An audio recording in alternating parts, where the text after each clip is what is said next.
Good morning, this is Francis from Olympus Logistics and today try natin yung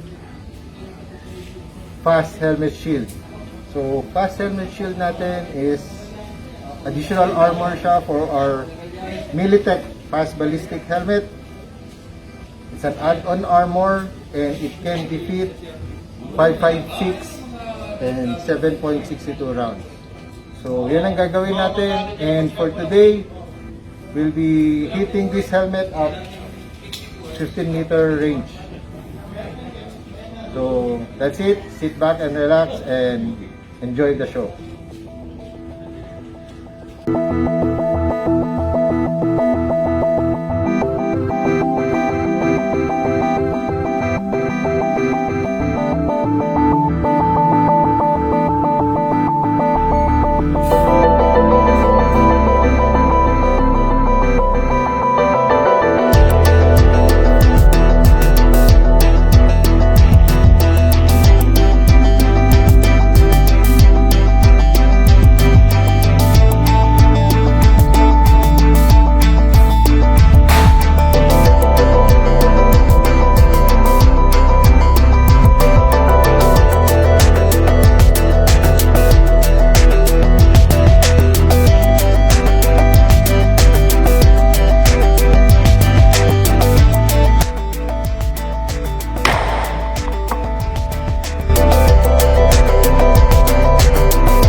Morning, ngayon puputukan na natin yung Fast Helmet Shield natin with 5.56. We're using M183 I mean ordinary 5.56 bola. So let's see yung capability ng Fast Helmet Shield natin.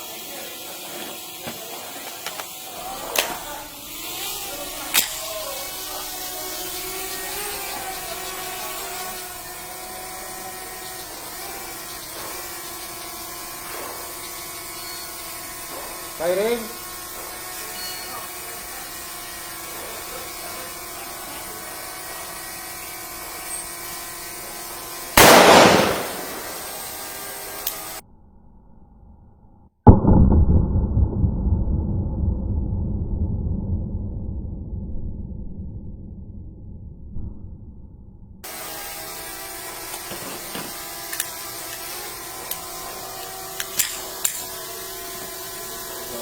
Tingnan natin, how's it?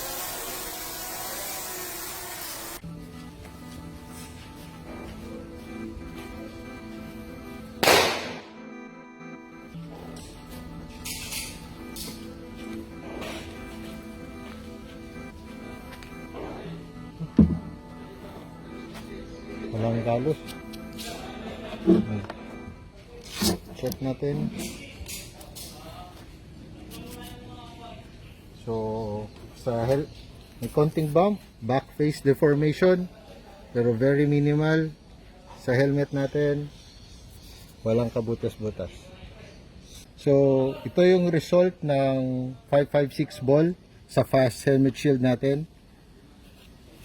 Inabsorb niya yung impact, pero pagdating sa helmet natin, kung makikita nyo, halos walang back face deformation. So, safe na safe yung ulo natin from 5.56 rounds. So again, this is tested with Militech Fast Helmet Shield and Militech Fast Ballistic Helmet in Tuaron Aramid Corps.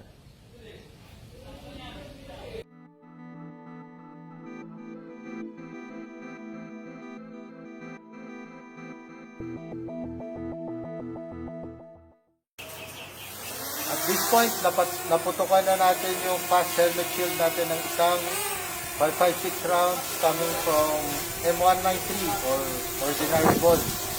Ngayon, puputukan natin siya ng 7.62 coming from our dependable M14. So yung Fast Helmet Shield natin, multi-hit capability rin siya. So, it can accept more than one round. So, ngayon, second round natin na puputukan yung fast helmet shield using the same FXH.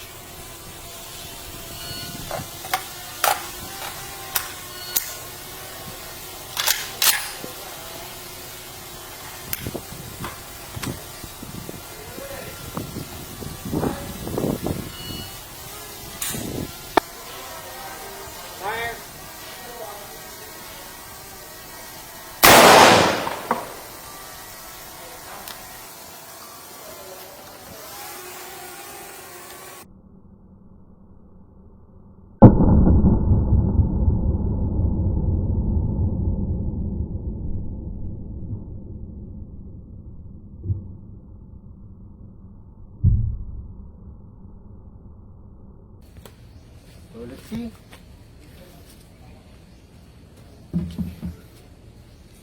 .62 rounds coming from M14. Yan sa likod. You can see the difference sa back face deformation natin. Pero hindi pa rin. And from our helmet, ito yung result. Tingnan natin sa likod.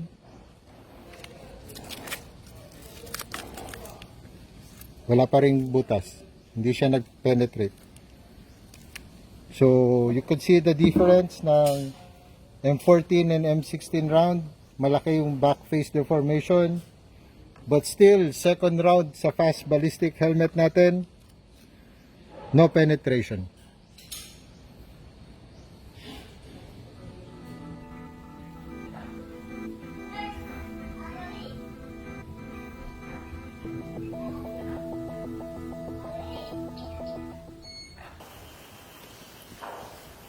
For the last and final shot sa fast helmet shield natin,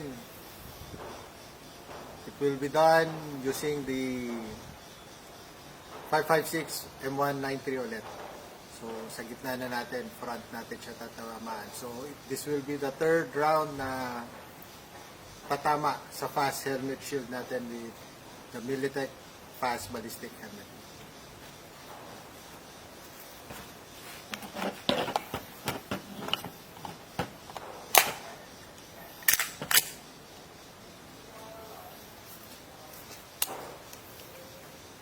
Last round natin, ito yung tama ng 5.56 M193 natin. Check natin. So, third round ng M193 na absorb ni fast helmet shield. Pagdating kay Militech fast ballistic helmet natin, ito siya. You'll see. Still no penetration after 3 rifle rounds.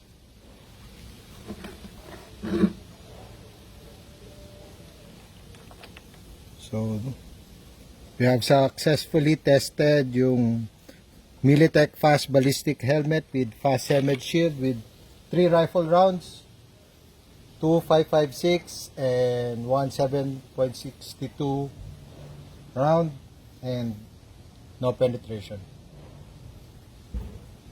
We have successfully tested yung Militech fast helmet shield natin with Militech fast ballistic helmet. So, finar natin siya ng 3 rounds. And ito yung resulta sa fast helmet shield natin. So, 2 rounds of 5.56 and 1 round of 7.62. Na-absorb niya lahat and no penetration.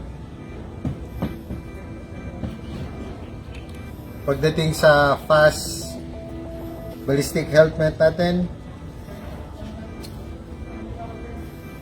absorb lahat yung rounds. You could see the back face deformation, but no penetration. So that is Militech, and we are Olympus Logistics PH. Thank you.